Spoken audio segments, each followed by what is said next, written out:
Recently, a woman asked me about ending her life at age 35.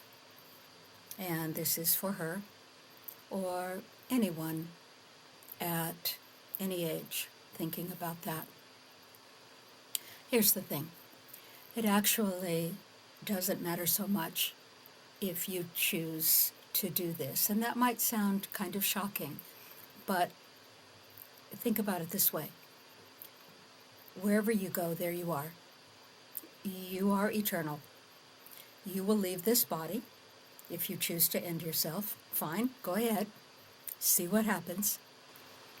You will find yourself in a different situation, yes, but still, inevitably, you will still be you. You will still be facing all the stuff that you are avoiding now.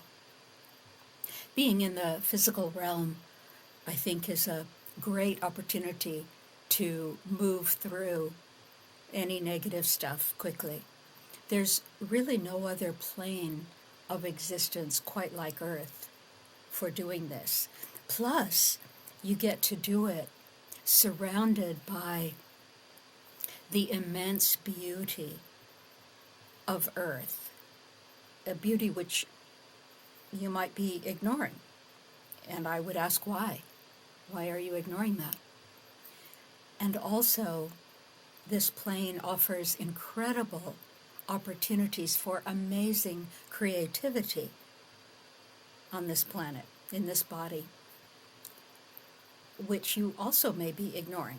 And I would ask you also, why? So sure, go ahead. See what it gets you, ending your life. See what happens. It's not going to be anything much, because wherever you go, there you are. You're only here for such a short time anyway. This is all going to be over. I guarantee you, way faster than you ever imagined. Believe me, I'm 71. I am shocked every day, every hour, at how fast it has gone. So why rush it? Why waste this opportunity? We're all going to be dead soon anyway, and the dead don't stay dead very long. That's a quote I remember from Cloud Atlas. So go ahead. No one is stopping you. Check it out if you want. See what happens. You will find that you never have this body or this particular set of chances again. You'll find that you have to start all over again. But you are ahead of the game right now. Take advantage of all you have learned by being on Mother Earth. Why start over now? Take the easy way out. Stay here. One secret to staying here comfortably is to drop all resistance to what is. Whatever is happening, try not to resist the fact that it's happening in that moment. Stay in the moment. Experience it. Feel the pain if there's pain. Feel the pleasure if there's pleasure. Let everything run through you like a river. Obviously, I'm talking about emotional states. I'm not talking about if somebody is holding you down and trying to hurt you. Obviously, that is not the state that I'm talking about. I'm not talking about not resisting that. Do what you have to in the moment. Do what feels correct to you with your intuition in those extreme circumstances, if that happens to you. But that's probably not happening to you right now as you're thinking about ending your life. So just stay in the moment. You might be remembering something horrible. You might be anticipating something horrible.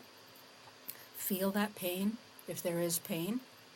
But also, as you stay in the moment and things change, feel pleasure if there is pleasure. Let yourself feel that. Let everything run through you like a river. Then it will go. And often what is left is peace or contentment or even joy. Life is eternal. So are you. in or out of the body, it doesn't matter. Face your stuff. Drop your resistance to all of life happening. Let everything run through you like a river. Experience what is. Hold on to nothing. Some of it, yes, will feel painful. But most of that pain is actually your resistance. And how many times have I said that, damn it, it shouldn't be this way? That's exactly what resistance is saying it shouldn't be this way. Drop that if you can. Change your reaction up. Maybe change it to, if you can, okay, this is what is. I may not like it, but this is what is. I am surrendered to the experience. Maybe this is not happening to me. Maybe it's happening for me, somehow. Maybe I don't understand that, but somehow. Sometimes when you do that, happiness can kind of arise quietly. It can kind of sneak up on you.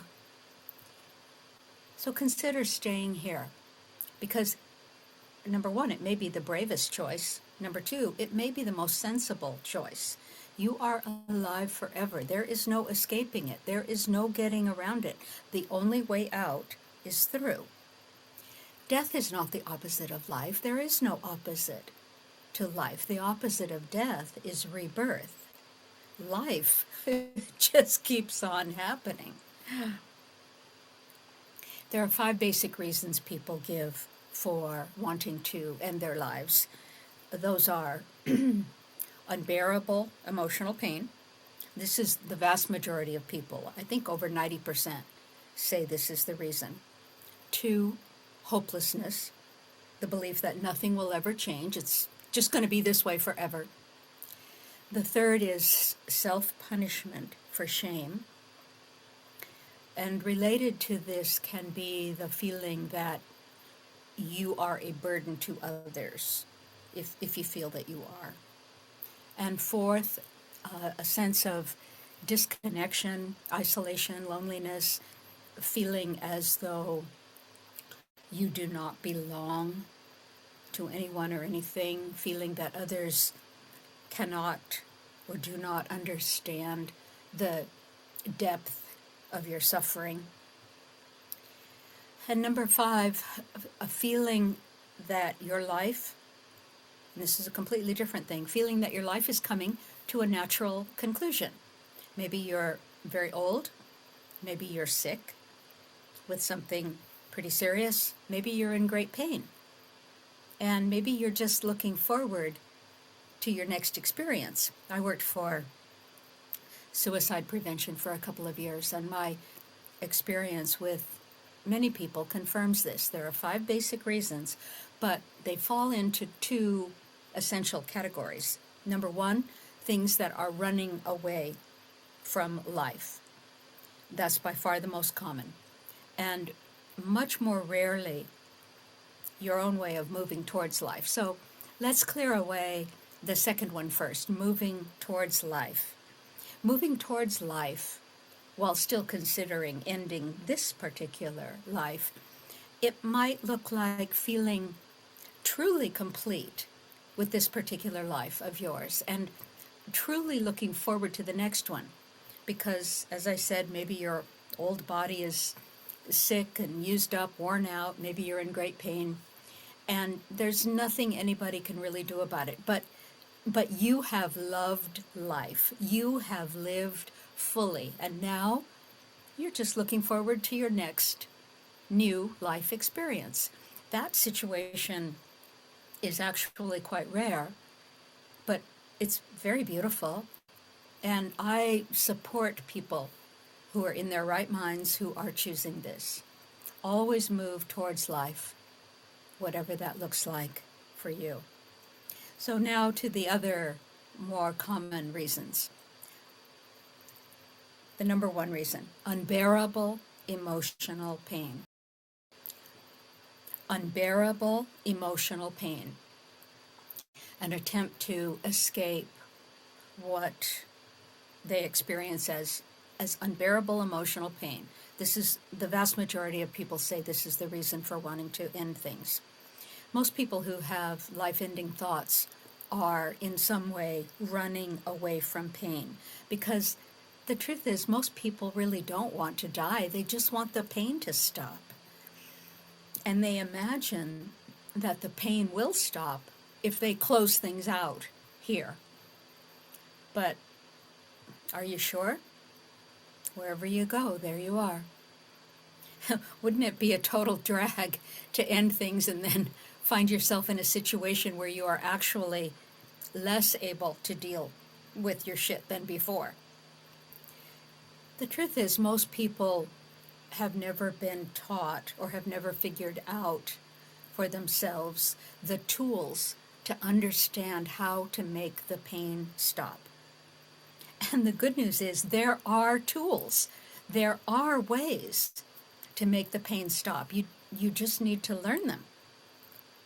And it's not that hard. One way, there are obviously many ways, but one way may be to start by watching some Eckhart Tolle YouTube videos where he talks about the pain body that each of us has. The subtle pain body is a real thing. It's something that without your knowledge, without your consent, without your conscious consent, your pain body can grow bigger and uglier every day until you just want to die. As long as you are in a human body, you will probably always encounter triggers to your pain body. But the good news, and this is very good news, it can be dissolved. Tolle teaches how to do this through the practice of presence, and I can tell you from my personal experience, it works. It works if you let it work. And even if you never dissolve your pain body entirely, it can be, I don't think I've dissolved mine entirely, but it can be softened and healed to the point where you really enjoy life again. All you have to do is learn how. Do not let an ugly pain body control you. You can get past it. Listen, you're all about beauty. You're a woman. You're all about beauty. Get curious about how to manage your own pain body. The second most often cited reason is hopelessness. Nothing is ever going to change. It's going to be this way forever. You can't see how anything is ever going to be different. You think this terrible pain of hopelessness will go on forever. You know, I guarantee you it won't. Life gives you one absolute certainty. Whatever is happening, whatever you are feeling, it's going to change soon, very soon. You can count on that. Wherever you go, there you are, and it won't be different over there. You will still have to face your stuff somehow, and doing that here is easier than doing it over there. And if you don't like the way things are at the moment, just wait a second. The situation is guaranteed to change. You can absolutely depend on that. Just be patient just a bit longer. Cast your mind back to the worst times of your life previously, before whatever is happening now happened, but past problems. They eventually ended, and something new happened. So just wait another day, another week, see what happens. Who knows what is just around the corner? The third reason is self-punishment for shame. These people feel they deserve to die. Shame is the weakest vibration on the life consciousness scale. Those of you who have read David Hawkins. And it is very difficult to move out of the state of shame by yourself, all by yourself. It's kind of like being seriously sick with some deadly disease and you're home alone. You've got no support, you've got no medical knowledge, you've got no tools, you've got no medicine, you've got no good food, you've got nothing, and you're trying to cure it on your own, by yourself, alone. If you are experiencing a deep sense of shame, know that this is not you. This is not something that you came with. This is something that was given to you. You are a divine emanation of the one there is only one of. You are perfect and whole, and that truth is just being overshadowed now by a sense of shame that was forced upon you by others and by this dominator model system. Guilt is feeling bad because you did something wrong. Guilt can be useful. Shame is feeling bad because you think you are something wrong. And shame is not useful. There's nothing wrong with you. Shame was given to you by a broken person in a broken system, and you can chuck that rubbish right now. And if not right now, you can chuck it in chunks. You do not have to keep it. Think of shame, if you have shame, think of shame as a hideous vase that someone with a really bad taste in home decor gave to you. And it's so ugly because the person who made it and the person who chose it had no understanding of beauty. You do not have to keep any ugly items that people give you. Recycle that shit right now. Our Queen teachings can help. Check them out. Related to shame is you feel that you are a burden. And this often happens with elder people who are relying on their children or others to take care of them. A feeling that you are a burden to others. You feel that your family or friends will be better off without you. I've had people say this to me. The people I love would be better off without me. That may be your assumption, but it often happens not to be at all the truth. You know, I took care of my bedridden and very sick mom for 33 years, cleaning her house, fixing things in her house, taking her to the doctor, buying her groceries. You know, I didn't know it, but my mom carried that shame of feeling like a burden for a long time.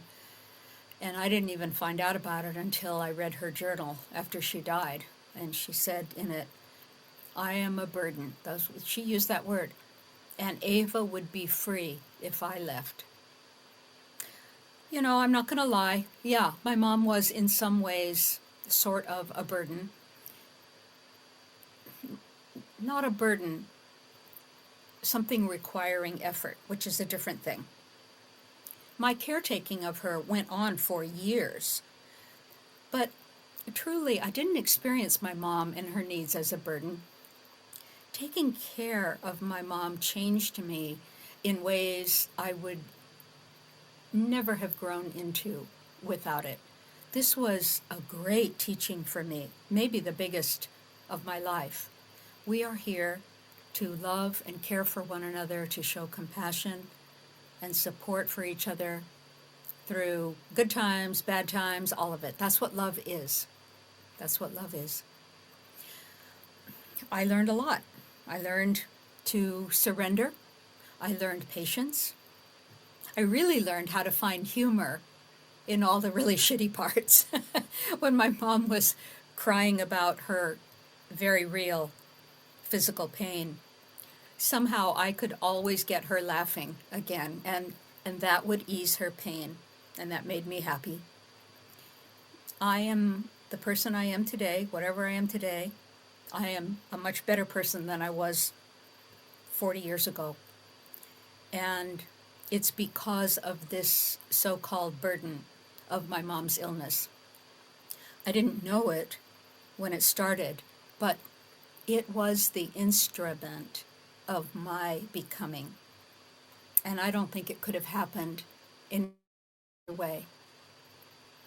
All the evidence shows that people who end their lives because they feel they are a burden to others, that others would be better off without them, they're living inside their own heads, making up a story that may not be true. Hard research shows that people who do end their lives do not generally give their loved ones the relief and freedom they think they are offering. The people left behind most often feel more of a great sadness, a sadness that never really resolves. They experience the death not at all as a gift of freedom, but as a terrible wound that can last for decades. So if you feel like a burden to others, consider that this may be a karmic arrangement. I think my mom's illness was a karmic arrangement we made together a lifetime before. And consider this, if the people around you do truly think of you as a burden, if they're going to be gleeful when you're gone, well, those are not loving people. Those are not people to make much effort to please. In fact, maybe you should just stick it to them by sticking around as long as you can. Okay, just kidding. Obviously, each case is unique and every situation is different. Perhaps you are in some ways a burden to others, or as I would prefer to call it, people have to make an effort to help you. That's not the same as being a burden. But perhaps you are like my mother, like I feel my mom was, perhaps you are meant to be. Perhaps this is your chance to become bigger and better if you can surrender to the lesson. Or not. I don't know your individual situation. But whatever the case, just remember, ending your life to end the burden that you think you are may not do what you think it's going to do at all. And as I think about it, my mom did not feel like a burden to me because she stayed mostly cheerful. Even though she suffered a lot, she stayed mostly cheerful. She was always my biggest cheerleader. She was always interested in what I was doing next, all my causes. I remember her sitting in her bed, sick, with big foam core and magic markers and making signs for my next protest. She gave me what she could. She didn't have any money. I took care of her. She didn't have much, but she could give me her attention, her support, her encouragement. And I remember we were having some money issues at the museum, and she did what she could. She sat in her bed and she made little sets of earrings that we could sell for a small profit at the temple, and we did. And of course, we didn't make a huge amount of money, but the fact that she went to that trouble to make dozens and dozens and dozens of pairs of beautiful semi-precious stone earrings, her own designs, and have us sell them. She'd give them to me in little packets. She'd put them in little silver organza bags. And she was not a burden. Sometimes I still see those earrings. When a woman will walk into one of our circles, a woman who's been with us a long time, and she bought some of those earrings, and sometimes I'll recognize them immediately, and I'll see her wearing them, and it just makes me smile, makes me think of my mom. Thanks, Mom. So if you feel like a burden, help where you can. Do what you can. Smile and laugh with them when you can. The fourth thing, disconnection, loneliness, and feeling like one does not belong. The sense of alienation, a feeling that you're disconnected from all life, you're lonely. In psychiatry, I think they call this thwarted belongingness. The sense that one is fundamentally alone, cut off from community and family, and that no one truly knows or understands or cares for them or even wants to try. Again, like shame, this is not natural to humanity. This is something imposed upon you by this very harmful, bad, tragic patriarchal system that we live in. This system profits from instilling in people a sense that they do not belong, that they are lonely. And social media, as we all know, has sent this through the roof. When people feel disconnected, when they feel as though they don't belong to their tribe, it is so much easier to control them, to manipulate them, and to sell them stuff, supposedly to fix it. There is nothing you can buy that will fix that. Get off social media. Significantly get off it. Spend far less time on it. Your true friends are not there, even though they call them friends. Your real friends are people you know in real life.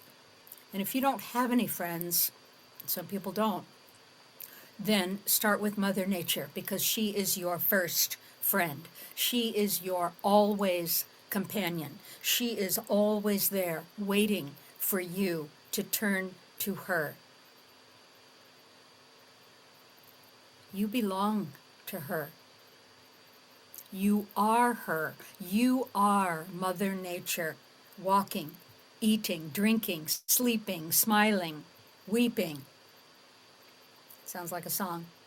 Mother Earth is a very good place to start to heal that feeling that you don't belong, because you always belong to life herself.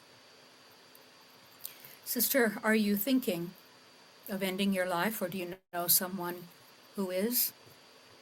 This particular woman who brought this to me, I say to you, you are healthy and you have decades of possibilities ahead of you. Could it be that you are simply having a temporary failure of imagination? Stand outside at midday and gaze up at the blue sky and the clouds and see how they're changing moment to moment. This is life. Your life is like these changing, beautiful clouds. The winds are going to blow, the breezes are going to waft, the clouds are going to shift and shape themselves. See the images that come to you in the clouds. What do you see? The clouds are creating themselves moment by moment, and you can too. Or, and this is sometimes true for many women, maybe you are accepting abuse you should be setting a healthy, life-affirming boundary for. A moment ago I spoke of dropping resistance to what is, but that absolutely does not mean accepting abuse. There is nothing more queenly and life-affirming than a woman finally seeing with clarity what is, calling it out, putting her foot down and saying, no more, that is not what we're doing here in this realm, in my realm, that's not what we're doing here.